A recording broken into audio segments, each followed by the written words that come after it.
پر بھی ایمان لاتا ہے۔ جس انسان نے بھی اس کلمے کو پڑھ لیا اس کا نام مسلمان ہے۔ بے شک ہمارا سماج ہمارا نام خواہ کچھ بھی رکھ دے،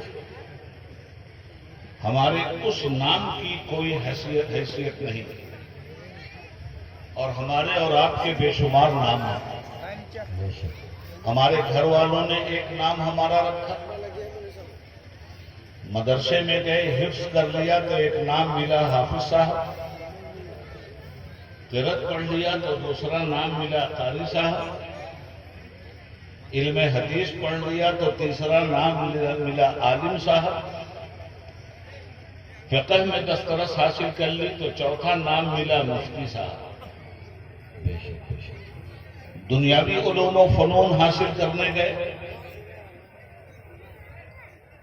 وکالت پاس کر لی تو وکیل صاحب، بے شک انجینئرنگ پاس کر لیا تو انجینئر صاحب، میڈیکل کی تعلیم کمپلیٹ ہوئی تو ڈاکٹر صاحب۔ جمہوری ملک ہے ہندوستان، الیکشن میں آپ خوب اچھلتے کودتے ہیں، کسی کو جتواتے ہیں اور کسی کو ہرواتے ہیں، ہار گیا تو کوئی صاحب نہیں، جیت گیا تو ایم ایل اے صاحب، ہار گیا تو کوئی صاحب نہیں، جیت گیا تو ایم پی صاحب۔ بے شک یہ سارے نام آپ کے اپنے دیے ہوئے ہیں جو اپنے سماج میں اپنے افراد کو اپنی جماعت کو آپ دیتے ہیں۔ بے شک اب آئیے ذرا برادریوں کی طرف چلے تو ایک کا نام آپ نے رکھا سرجا برادری،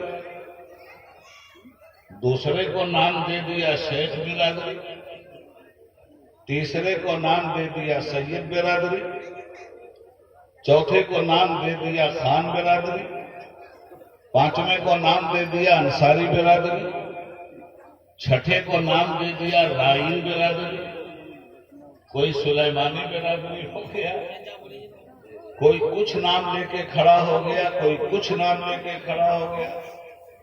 کپڑا سلنے والے آئے تو کہنے لگے ہم ادریسی برادری۔ یہ سارے جو نام ہیں یہ آپ کے اپنے دیے ہوئے نام۔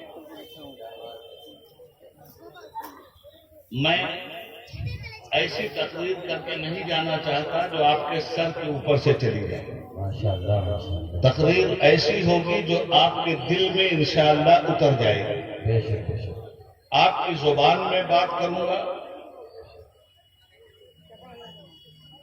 اردو معلّہ کو چھوڑ کے بات کروں گا،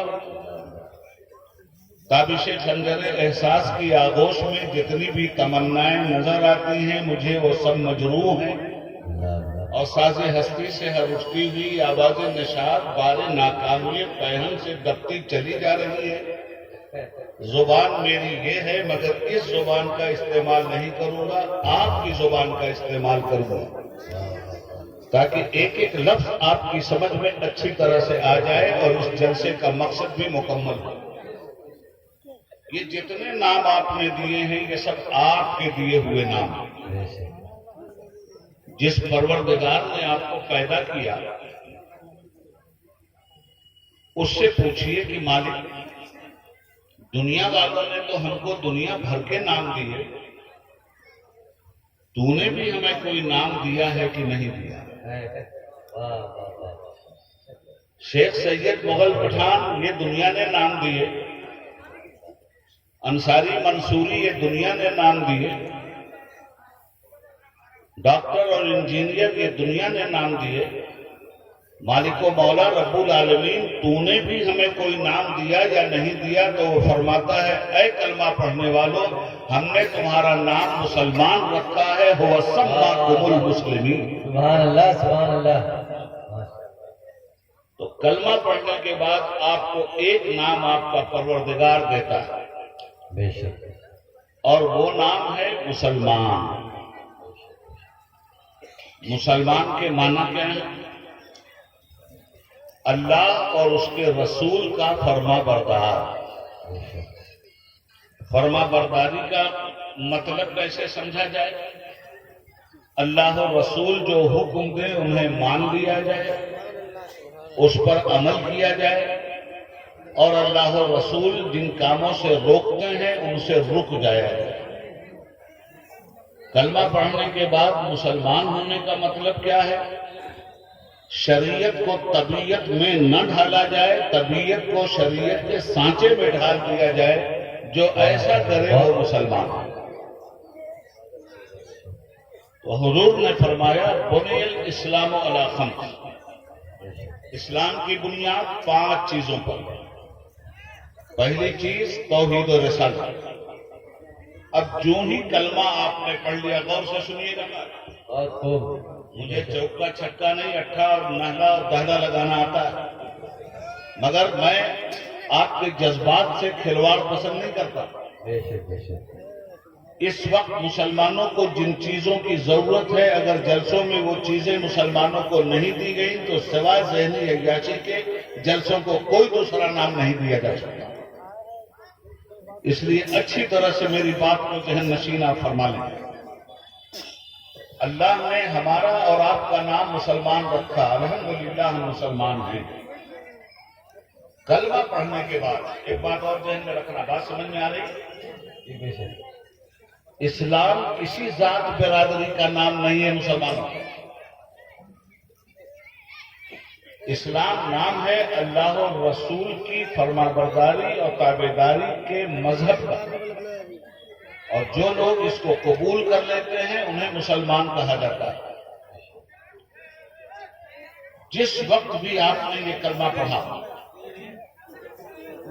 اور جہاں بھی رہ کر کے آپ نے یہ کلمہ پڑھا بھی، آپ اٹھ کے نہ جائیں، اس کے لیے رضا کرام ہے، یہی آپ کی تھوڑی سی بدنظمی کا ماحول نہ بنائے حضرات۔ یہ بدنظمی کا رضا کرام سے گزارش ہے کہ دیکھیں جو ادھر ہوا ہے اس سے آپ نپٹ لیں، اور یہ جو ہمارے مہمانان ان کو آپ قاعدے سے پڑھیں۔ ذہن میں اس بات کو رکھیں، آپ نے کلمہ پڑھا اور جو ہی یہ آدمی کلمہ پڑھ لیتا ہے اس کے بعد تھوڑی دیر کے بعد کہیں نہ کہیں مسجد سے اذان کی آواز آتی ہے۔ بے شک بے شک دوسرا رکن ہے نماز۔ ہر کلمہ پڑھنے والے پر 5 وقت کی نماز پڑھ جائے۔ یہ 5 وقتہ نماز اگر آپ نے نہیں پڑھی تو آپ مسجد کس لیے بنا رہے ہیں؟ نام و نمود کے لیے مسجد نہیں بنائی جاتی، مسجد سجدہ کرنے کے لیے بنائی جاتی، واہ واہ واہ، بے شک بے شک مسجد اللہ کے سامنے جھکنے کے لیے بنائی جاتی۔ بے شک بے شک گھر آپ بنواتے ہیں، بڑے خوبصورت مکان آپ نے بنوائے، بے شک مگر مکان کو بنانا الگ بات ہے اور مکان کو بسانا الگ بات ہے۔ مکان تو آپ نے خوبصورت بنا لیا، مگر اس کو اگر آپ بسانے کے لیے تیار نہیں ہیں تو وہ مکان آپ کو بد دعا دے گا۔ ایسے ہی مسجد آپ نے بنا لی اور مسجد میں آپ نماز پڑھنے کے لیے تیار نہیں ہیں، میں پوری ذمہ داری سے آپ سے کہتا ہوں پھر وہ مسجد آپ کو بد دعا دے گی۔ یاد رکھیے گا، 3 وقت آپ کو کھانے کی ضرورت محسوس ہوتی۔ صبح کے کھانے کا نام آپ نے ناشتہ رکھا، دوپہر کے کھانے کا نام آپ نے لنچ رکھا، بے شک اور رات میں کھانے کا نام آپ نے ڈنر رکھا۔ یہ 3 وقت آپ کا پیٹ آپ سے غذا چاہتا ہے، اور اگر آپ کی آنکھوں کو غذا نہ ملے تو یہ آنکھیں بد دعا دیتی، یہ دکھتی ہیں، یہ روتی ہیں، یہ کلپتی ہیں، یہ تڑپتی ہیں، یہ کراہتی ہیں، یہ ٹیس محسوس کرتی ہیں۔ تو یاد رکھیے گا، جس طرح آپ کو بھوک لگتی اسی طرح جس مسجد کے لیے آپ نے چندہ دیا اور یہ مسجد جب بن کر تیار ہوتی ہے تو یہ بھی بھوکی ہوتی ہے، یہ بھی اپنا پیٹ بھرنا چاہتی ہے۔ آپ کو 3 وقت بھوک لگتی ہے، مسجد کو 5 وقت بھوک لگتی ہے۔ آپ کی بھوک ختم ہوتی ہے گیہوں سے، چاول سے، دال سے، روٹی سے، گوشت سے۔ مسجد کی بھوک ختم ہوتی ہے سجدوں سے، مسجد کی بھوک ختم ہوتی ہے رکوع سے، مسجد کی بھوک ختم ہوتی ہے قیام و قعود سے، مسجد کی بھوک ختم ہوتی ہے سبحان ربی الاعلیٰ سے۔ مسجد کی بھوک ختم ہوتی ہے سبحان ربی العظیم سے، مسجد کی بھوک ختم ہوتی ہے سمع اللہ لمن حمدہ سے، مسجد کی بھوک ختم ہوتی ہے ربنا ولک الحمد سے، مسجد کی بھوک ختم ہوتی ہے سورہ فاتحہ سے، مسجد کی بھوک ختم ہوتی ہے سبحان ربی العظیم سے، مسجد کی بھوک ختم ہوتی ہے تشہد اور درود سے، مسجد کی بھوک ختم ہوتی ہے دعائے معصورہ سے۔ مسجد بنا رہے ہیں آپ تو یہ مسجد کے تقاضے ہیں، محلے والوں کی ذمہ داری مسجد پہ ہے اور مسجد کی ذمہ داری محلے والوں پر ہے۔ مسجد کا حق آپ ادا نہیں کریں گے، مسجد بد دعا دے گی آپ۔ اس لیے جب بھی مسجد بنائیے تو پہلے اس احساس کو ذہن میں رکھیے، پہلے نمازی بنیے پھر مسجد کی بات کیجیے۔ مسجد کے بغیر بھی نماز پڑھی جا سکتی ہے، ضروری نہیں ہے کہ مسجد ہو جب ہی نماز پڑھی جائے، تو نماز تو مسجد ہو تب بھی پڑھی جائے گی، نماز مسجد نہ ہو تب بھی پڑھی جائے گی۔ اللہ رب العالمین کی بارگاہ کا یہ وہ فریضہ عبادت ہے جو کبھی بھی معاف نہیں ہو سکتا۔ ایک بات اور سن لیجیے، نماز سارے مسلمانوں پر فرض نہیں۔ جو لوگ یہ کہتے ہیں کہ نماز سارے مسلمانوں پہ فرض ہے وہ غلط کہتے ہیں۔ میں بہت ذمہ داری سے یہ بات کہہ رہا ہوں، پھر میں اپنا جملہ دہرا رہا ہوں، نماز سارے مسلمانوں پر فرض نہیں۔ نماز کے لیے شرط یہ ہے کہ نماز عاقل اور بالغ مسلمانوں پر فرض ہے، نابالغ مسلمان پر نماز فرض نہیں، عقل سے ساقط مسلمان پر نماز فرض نہیں۔ جو پاگل ہو گیا، دیوانہ ہو گیا، مجنون ہو گیا، جو عقل سے بے نیاز ہو گیا، اس پر نماز کی فرضیت کا اطلاق نہیں ہوتا۔ نماز فرض ہے عاقل پر، عقل رکھنے والے پر اور بالغ پر جو بالغ ہو چکا ہے۔ ٹھیک ہے نا؟ اب اس بات کو اچھی طرح ذہن میں رکھیے گا، بڑی تبلیغ ہوتی ہے نماز پڑھو نماز پڑھو، کون پڑھے؟ نابالغ کو نماز پڑھوانے کی عادت ڈلوائیے، مگر نابالغی میں اگر وہ مر گیا اور اس نے نماز نہیں پڑھا تو کوئی گناہ نہیں ہے، اور بالغ ہو کے اگر نماز آپ نے چھوڑ دیا تو پھر عذاب کی وعید ہے، قبر ستائے گی آپ کو، جہنم کی آگ ستائے گی آپ کو، دنیا کی کوئی طاقت عذاب الہی سے آپ کو نہیں بچا سکتی اگر بالغ ہونے کے بعد آپ نے نماز کو ترک کیا ہے۔ یہ نماز وہ اہم العبادات ہے جس طرح اللہ کی وحدانیت کا کوئی جواب نہیں ہے، مخلوق میں مصطفیٰ کی مصطفائی کا کوئی جواب نہیں ہے، ایسے ہی عبادتوں میں نماز کا کوئی جواب نہیں ہے۔ نماز وہ عبادت ہے مگر سب پر فرض نہیں، عاقل بالغ مسلمان پہ فرض ہے۔ بات میری سمجھ میں آ رہی ہے نا؟ جی بے شک۔ جو نابالغ ہے اس پہ نماز فرض نہیں ہے، جو مسلمان پاگل ہو گیا ہے اس پر نماز فرض نہیں ہے۔ اب میں آپ سے پوچھتا ہوں، جمعہ کے دن تو مجھے پوری آبادی بالغ نظر آتی ہے، جمعہ کے دن مجھے پوری آبادی عاقل نظر آتی ہے۔ جو مسلمان نماز پڑھتے ہیں وہ اپنے عاقل اور بالغ ہونے کا ثبوت دیتے ہیں، اور جو مسلمان نماز نہیں پڑھتے وہ ثابت کرتے ہیں کہ یا تو ابھی تک وہ نابالغ ہیں یا وہ پاگل ہو چکے ہیں۔ اس لیے کہ پاگل پہ نماز فرض نہیں، نابالغ پہ نماز فرض نہیں۔ 10 بچے پیدا کر دیا اور اپنے نابالغ ہونے کا سرٹیفکیٹ لیے ہوئے گھوم رہے ہیں، دنیا کو عقل سکھا رہے ہیں اور اپنے پاگل ہونے کا سرٹیفکیٹ لے کر کے گھوم رہے ہیں۔ نماز کے لیے ضروری ہے کہ عاقل اور بالغ ہو، تو کیا آپ یہ ثابت کرتے ہیں نماز چھوڑ کر کہ ابھی ہم بالغ نہیں ہوئے، یا نماز چھوڑ کر یہ ثابت کرتے ہیں کہ ہم پاگل ہو چکے ہیں؟ اس بات کو ضرور ذہن میں رکھیے گا۔ اور ایک بات اور کہوں آپ سے، نماز ایسی فرض چیز ہے کہ اگر نماز فرض چھوڑ دی آپ نے، کوئی نفل اللہ کی بارگاہ میں قبول نہیں ہے، کوئی نظر نیاز آپ کی خدا کی بارگاہ میں شرف قبولیت حاصل ہی نہیں کر سکتی جب تک فرض نمازوں کو آپ اپنے اوپر فرض نہ کرتے۔ بہت کھلی ہوئی بات کہہ رہا ہوں، اچھی طرح ذہن میں رکھیے گا۔ اور ایک ہندوستان کے جید عالم دین کی سرپرستی اور صدارت میں بول رہا ہوں، یہ ہے نماز۔ اب ایک چیز اور، یہ نماز کیوں ضروری ہے؟ سنیے اگلی بات، میں نے قرآن کریم کی آیت کریمہ کا ایک چھوٹا سا ٹکڑا پڑھنے کا شرف حاصل کیا ہے۔ 21ویں پارے کی پہلی آیت کا یہ ٹکڑا، ان الصلاۃ تنہا عن الفحشاء والمنکر، کیا مطلب؟ نماز برائی اور بے حیائی کو روک دیتی ہے۔ ذرا غور کیجیے گا، علماء کرام سے بھی گزارش ہے۔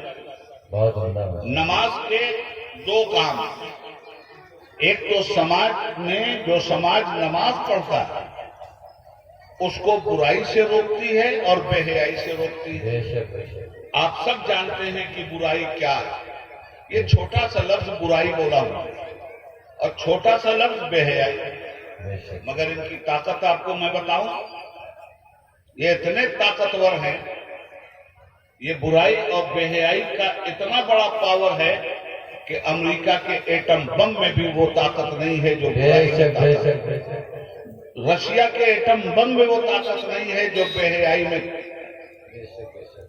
یہ مودی ڈھونگی کے مکاری اور عیاری میں وہ طاقت نہیں ہے جو برائی اور بے حیائی میں، حالانکہ مکاری اور عیاری بھی ایک برائی ہے۔ یہ برائی اور بے حیائی یہ کہاں نہیں ہے؟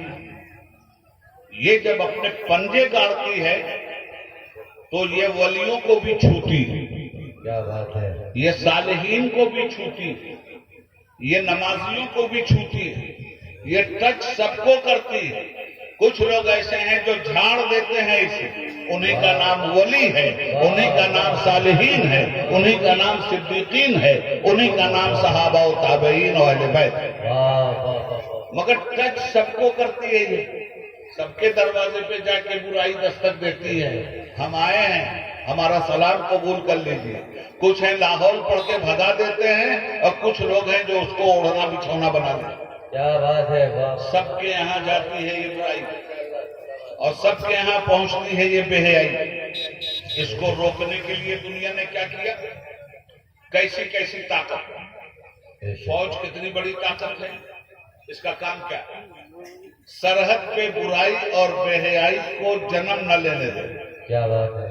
یہ پولیس کے جتنے تھانے ہیں کس لیے ہیں؟ بے شک۔ یہ رات میں ٹھنڈک میں پولیس والے چوراہے پر رات بھر کس لیے جاگتے ہیں؟ صرف اس لیے کہ برائی اور بے حیائی سماج میں جڑ نہ پکڑنے پائے۔ بے شک۔ برائی کو اکھاڑ دینے کے لیے، بے حیائی کو اکھاڑ دینے کے لیے کروڑہ کروڑ روپیوں کا بجٹ بنتا ہے ہوم منسٹری کا، کروڑہ کروڑ روپیوں کا بجٹ بنتا ہے فارن منسٹری کا، کروڑہ کروڑ روپیوں کا بجٹ بنتا ہے ڈیفینس منسٹری کا۔ یہ عدالتیں کیوں ہیں؟